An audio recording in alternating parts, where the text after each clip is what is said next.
Vá bem no Enem, atenção para as dicas do Enem. Fique ligado agora, vá bem no Enem, vamos lá. Vá bem no Enem. Oferecimento Sistema SEV de Ensino. Eu estou recebendo aqui hoje no Vá Bem no Enem o professor Alex Romero. Professor Alex, pode vir aqui, professor, seja bem-vindo aqui no nosso Jornal do Piauí, Colégio SEV, professor do Sistema SEV. Professor, vamos falar um pouquinho sobre linguagem, professor. Queria, antes de mais nada, que o senhor explicasse para as pessoas que estão em casa, mesmo aquelas que não fazem parte ou que não se preparam para o Enem, a respeito da linguagem no Enem. Como é que entra a cobrança da linguagem no Enem? Bom, boa tarde a todos. Obrigado aí pelo convite, né? Bom, primeiro observar que linguagens no Enem é uma prova que tem dado trabalho para o nosso alunado no geral, porque no caso aqui da Universidade Federal e da Estadual, ela funciona como um peso maior nas notas. Então, seja qual for o curso que você for escolher, você vai ter uma aplicação de um peso 5 na prova de linguagens. As linguagens compreendem a terminologia antiga, né? Que seria a gramática, a literatura, tem a parte de artes, tem a interpretação de texto e tem a língua estrangeira, ainda com o inglês e com o espanhol. Esse compreende as 45 questões de linguagens. Lembrar que no mesmo dia tem a prova de redação e a prova de ciências humanas também.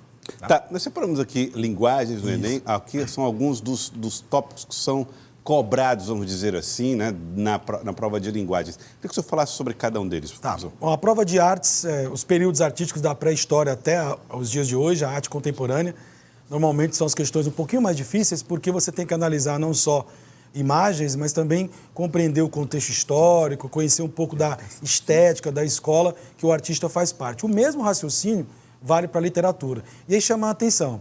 A prova do Enem, diferente de outros vestibulares, ela não vai te ficar perguntando para você quem é o autor daquela obra ou qual o período artístico que está enquadrado, não. É mais uma questão analítica mesmo. Na própria questão, já no enunciado, já vai citar para você, já vai situar você no tempo e no espaço em termos de contexto, tá?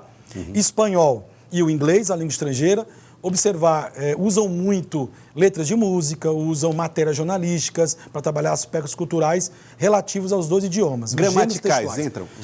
Muito pouco. Praticamente eles não cobram. Né? Claro, você tem que ver um pouquinho da classe morfológica de cada uma das línguas, mas é muito pouco. O foco mesmo é a interpretação, tá? Principalmente de gêneros textuais como música e notícia também. Ou seja, não dá nem para decorar, tem que traduzir. Hein? Não dá. Mas é que as aulas dos professores trabalham muitas músicas, trabalham textos, que é para você melhorar o seu vocabulário cada vez mais. Muito bem.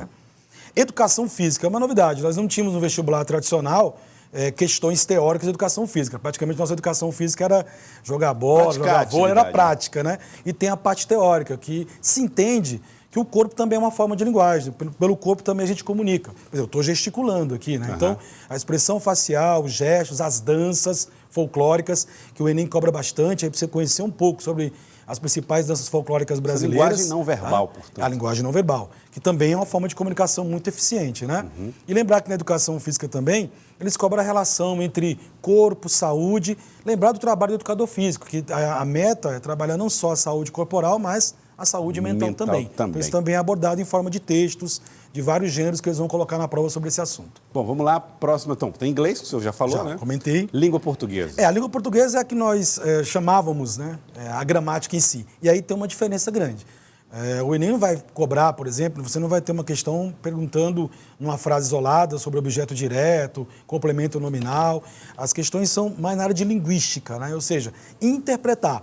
Usar o conhecimento gramatical para observar elementos coesivos, elementos de coerência, a parte mais semântica da prova, tá? Claro, temos dentro da língua portuguesa assuntos muito abordados todos os anos, que são figuras de linguagem, então você estuda figuras de linguagem aí já há algum tempo, e também as funções da linguagem. Mas aquela gramática normativa, tradicional, não vai vir em formato de questões.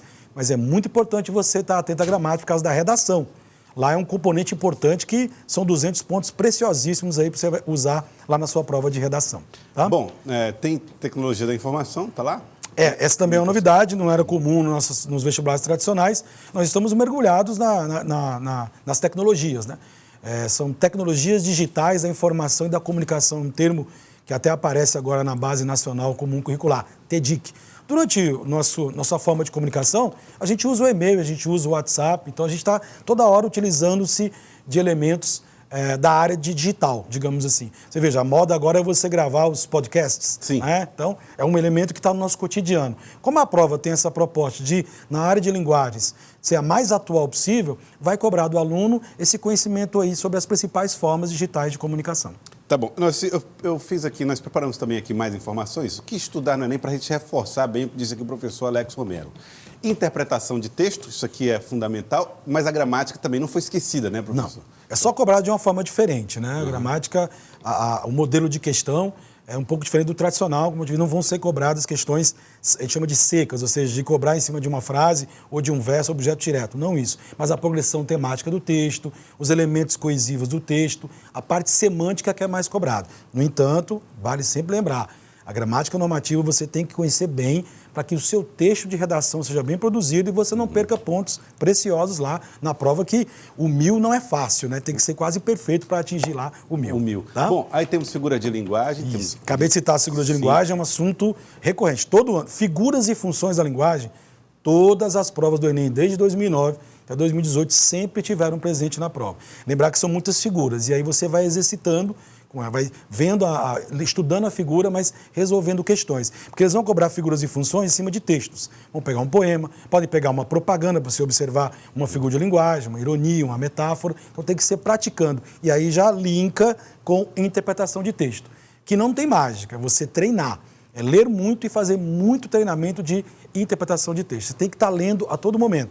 Uma prova é muito grande, Joel. Essa prova de linguagens não tem... Todo ano o pessoal reclama, meu Deus, é muito pouco tempo. Você tem 5 horas e meia, você tem que resolver 45 questões de linguagens, 45 de humanas e a redação. Então, o treino é muito importante para você não ter que, infelizmente, ali como acontece em alguns casos, na hora de preencher o gabarito, porque não deu tempo, chutar de forma desesperada. Isso vai prejudicar muito a sua nota no final. Tá? Muito bem. Literatura continua sendo cobrada daqueles... Mudou o quê?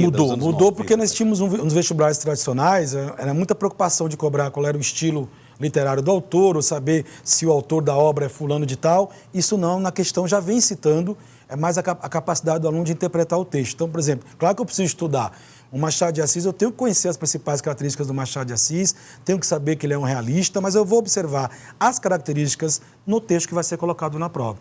É interpretativo, mas eu preciso do conteúdo dos movimentos literários. E aí uma dica, o modernismo é o nosso maior movimento e é o que é mais cobrado na prova de linguagem, até porque a abrangência de autores e obras é bem maior, né? Muito bem. Tá? Vamos lá, teoria da comunicação é cobrada de que maneira?